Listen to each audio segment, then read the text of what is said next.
Why did I survive when they all died? Takeshi Yamamoto, 98 years old, asked it like a question that haunted him for 79 years. He was watching Dr. Sarah Chen, 41 years old, suicide prevention counselor, present her organization's latest intervention strategies, evidence-based crisis response, cognitive behavioral therapy, and 87% success rate in preventing suicide attempts among at-risk youth. Sarah was showing success stories and explaining how modern psychology has developed effective tools to help people who struggle with suicidal ideation find reasons to live and choose life over death. When Sarah asked the elderly Japanese veteran about cultural perspectives on mental health in wartime, expecting general historical insight, Takeshi said quietly, "I was trained to die, not trained to kill, trained to die. I was a kamikaze pilot. Tokubetsu Kogekitai, Special Attack Unit. In 1945, I was 19 years old, and my country told me, 'Your death will save Japan. Your life is worth one American aircraft carrier. Die with honor.' And I was ready. I wanted to die. For emperor. For country. For honor." Sarah stopped her presentation, frozen. "But you're here," she said carefully. "My mission was canceled," Takeshi whispered. August 14th, 1945. One day before Japan surrendered. My plane was fueled. My hachimaki tied. My goodbye letters written. And then, order came. Mission canceled. War ending. Return to base. And I landed. And lived. His voice broke. 237 pilots from my training group died. Flew into American ships. Died as heroes. And I lived. For 79 years, every day I asked, why? Why did I survive when they died? They chose death. I didn't choose life. I just lived. In the corner, a young military psychologist, Major David Torres, 37, PTSD specialist, had held his breath.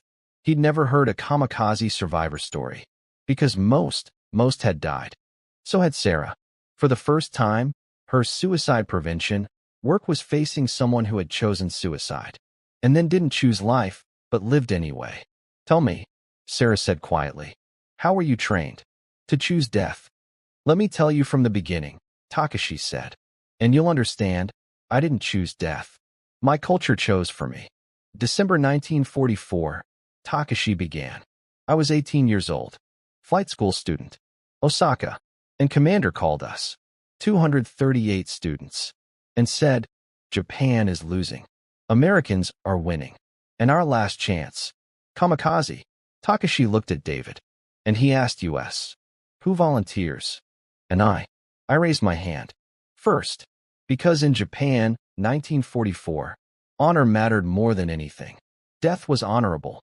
Life was shameful if your friends were dying. 238 students, Takeshi described, all volunteered. Because if you don't volunteer, your family lives in shame. They say your son is coward. So there was no real choice. Sarah asked, "But why did you accept?" "The voice in your mind." "Because they taught us," Takeshi answered. "Death is duty. Life is tool. You are not pilot. You are ammunition. And ammunition's value is in being used." January 1945, Takeshi said, special training began. Chiren Base, Kyushu, Kamikaze Training Center. And they taught us, not just flying, death. Every morning, Takeshi described, we prayed at Shinto shrine. And priests said, "Your death will protect Emperor. Your spirit will live at Yasukuni. You will become God." And we believed. Takeshi looked at Sarah. "In your culture, death is end. In our culture, 1945, death was transformation. Kamikaze pilot dies, but becomes kamikaze, divine wind." Every evening, Takeshi continued, we wrote goodbye letters. To mother, to father, to siblings. And I wrote, "Don't feel shame. I die with honor. For Japan. For Emperor. I am happy. But I cried while writing." April 1945, Takeshi described, flight training. Mitsubishi A6M0. Beautiful plane. Fast. Agile. And they taught us how to dive into American ships. Training, Takeshi explained, was different. Because you're not coming back. So you don't need to learn landing. Only takeoff. And dive. Steep dive. 45 degrees. Right into ship center. David asked, was it technically difficult? Very difficult, Takeshi nodded. Because anti-aircraft fire is shooting. And you cannot evade. Because if you evade, you miss. So you fly straight. Steep dive. And fire. Fire kills you or ship kills you. But you will die. 60 days training, Takeshi continued. And every day, some students crashed. Died in training. And commanders said they were lucky. Because they died in training. Not in war. Dishonorably. And we understood.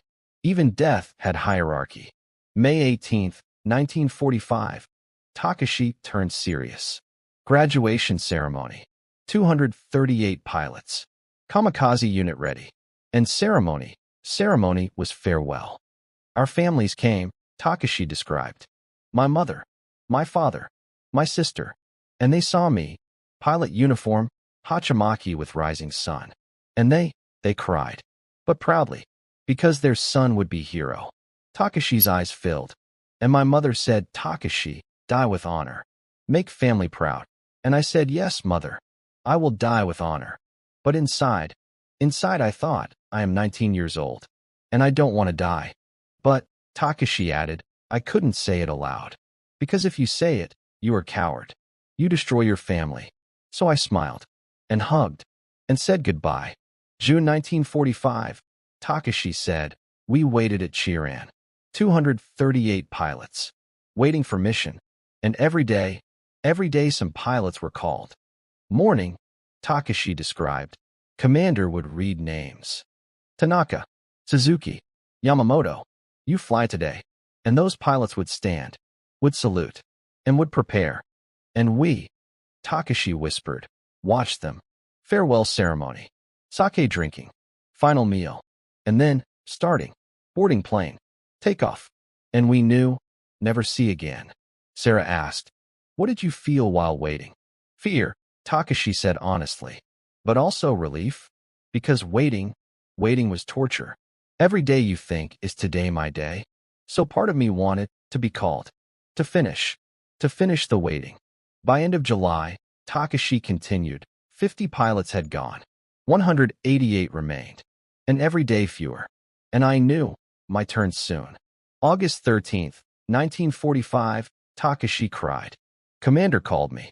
Yamamoto, you fly tomorrow. Okinawa, American fleet. And I heard. And felt. What did I feel? Takeshi stopped. Long. And then whispered. Relief. And terror. Same time. Because waiting ended. But death began. That night, Takeshi described. I made final preparations. Finished final goodbye letters. Folded my hachimaki. Rising sun in center. Kanji death is lighter than feather. Wrote final thoughts to family. Takeshi looked at Sarah. And hardest part, final letter to mother. And I wrote, Mother, don't cry. I am happy. I die for Japan. I will make you proud. But truth should have been, Mother, I'm scared. I don't want to die. I'm 19 years old. And I want to live. But, Takeshi's voice broke. I couldn't write it. Because culture forbade me to tell truth. August 14th morning, Takeshi described, 5 o'clock. Woke up. Or didn't sleep. Couldn't sleep all night. And prepared. Ceremony, Takeshi continued, was solemn. Hachimaki tying, commander tied it. Sake drinking, 1 sip, final. Final photo for family. And then, walking to plane.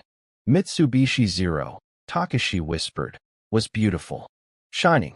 Engines warming. 250-kilo bomb on wings. And I climbed. Into cockpit. And sat. And touched controls. And thought this is end. 2 hours from now, I'll be dead. David asked, what did you think in that moment? 2 things, Takeshi answered. 1, I must succeed in mission. For family. 2, I hope it's fast. I hope I don't suffer. 7:30, Takeshi said.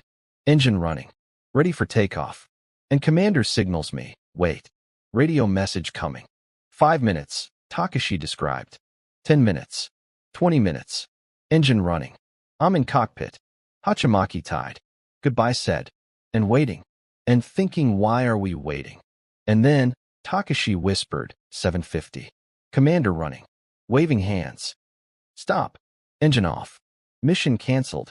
And Takeshi cried, heard, but didn't understand. Mission canceled? What does it mean? Kamikaze missions don't get canceled. Death doesn't get canceled. Engine off, Takeshi continued. Climbed out of cockpit. And Commander said, Japan is surrendering. Emperor will announce tomorrow. War ending. Missions canceled. And in that moment, Takeshi whispered, I felt, what? Happiness. No. Shame. Because I was ready to die. Ready for honor. And now I will live. Dishonorably. August 15th, Takeshi said, Emperor spoke on radio. War ended. Japan surrenders. Endure the unendurable. And Takeshi described, listened, and looked around. 188 pilots. Kamikaze unit, still alive. We will live. And some cried. With joy. Some cried. With shame. Takeshi whispered, cried with shame. Because 50 pilots had died. On missions. Between May-August. They are heroes. I just lived. 79 years, Takeshi said, looking at Sarah. I lived. Married. Children. Grandchildren. Good life. But every day I asked, why me? 237 pilots, Takeshi counted, died. On kamikaze missions. From my training group. And I am only survivor. Because my mission was canceled. One day before. Takeshi looked at Sarah. And you ask, why do people commit suicide? I can tell you. Because culture said. Honor said. Pressure said. And I didn't choose death. Culture chose for me. But, Takeshi added, I learned something. After 79 years. Living is choice. Every day. And I choose. To live. Because 50 friends died. Their lives bought my choice. Sarah knelt, hugged Takeshi. You survived. That's enough. No, Takeshi shook his head. Survival is not enough. Must live with purpose. And I spent 79 years finding purpose. Tell young people, death is not honor. Life is honor. The following month, Sarah launched a new program. Cultural Context in Suicide Prevention. Training on cultural pressure and suicide relationship. Takeshi Yamamoto passed away 1 year later at 99. His hachimaki, and used beside him. Monument erected. Takeshi Yamamoto 1926 to 2025 kamikaze survivor, chose life. For 79 years after being trained for death, 237 died. 1 lived. He taught us why life matters. Now it's your turn. This story of Takeshi Yamamoto confronts us with perhaps the most profound question about life, death, and cultural pressure. What does survival mean when you were trained to die? When your entire culture prepared you for death? When 237 of your fellow trainees died as heroes, and you lived as the only survivor, not by choice, but by chance? What does living mean when you were prepared to die? Takeshi Yamamoto was part of the Tokubetsu Kogekitai, the special attack units known to Americans as kamikaze. Between April 1944 and August 1945, approximately 3,860 kamikaze pilots died in attacks against Allied naval vessels. They were not random suicide attackers. They were carefully trained military pilots who underwent months of psychological conditioning to accept death as their mission. The psychology behind kamikaze was deeply rooted in Japanese culture of that era. In 1944 to 1945 Japan, dying for the emperor and country was considered the highest honor. Concepts like Bushido, way of the warrior, emphasized that death in service was glorious while surrender or survival when your comrades died was shameful. Young men like Takeshi weren't coerced at gunpoint. They volunteered. But volunteering, in a culture where refusal meant your family lived in disgrace, wasn't really a free choice. The training was systematic psychological preparation for death. Morning prayers at Shinto shrines where priests told them their spirits would become divine. Evening sessions writing goodbye letters to families, practicing the words that would comfort those left behind. Flight training that taught takeoff and attack dive, but not landing, because there would be no landing. Every element reinforced the message. You are not a person anymore. You are a weapon. And weapons exist to be used.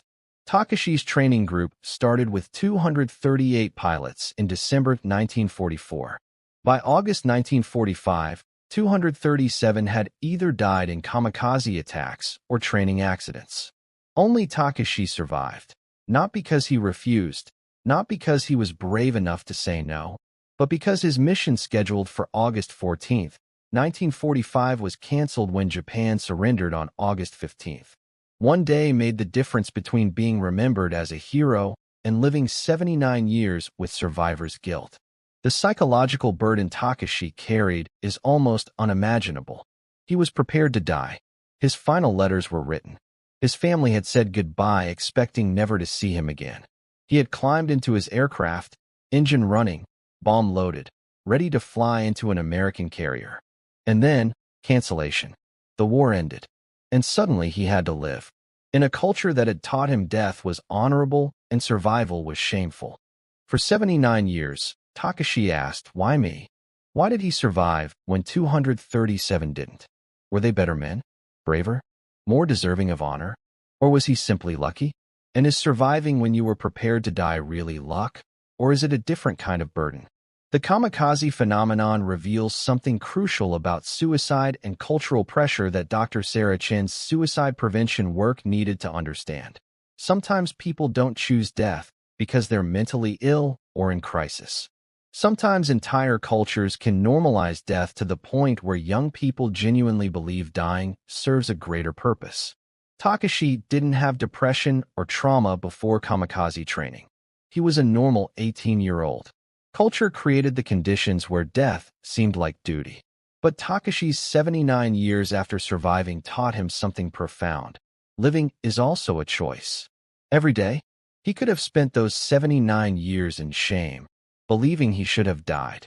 Instead, he chose to find purpose in survival, teaching young people that despite what his culture told them in 1945, life has value, that surviving isn't shameful, that choosing to live takes more courage than accepting death. This story isn't about glorifying kamikaze pilots or the Imperial Japanese military. It's about understanding how cultural pressure can make death seem like the only honorable choice, and how one survivor found meaning in 79 years of choosing life instead. Tell us in the comments below. Have you ever felt cultural or social pressure to make choices that went against your own desires? Have you struggled with survivor's guilt, feeling you should have suffered when others did? These questions matter in a world where cultural expectations still pressure people in profound ways. And if this story moved you, hit that like button to honor Takeshi's 79 years of choosing life. Subscribe to Echoes of Valor for more stories about finding purpose in survival. Share with someone who needs to remember that living with purpose honors those who died. Tomorrow, we have another story about choosing life when death seemed inevitable. One that will remind you that survival itself can be an act of courage. Until then, remember Takeshi's words. Culture chose death for me, but I chose life. Every day, for 79 years. Thank you for watching. Thank you for remembering. We'll see you in the next story.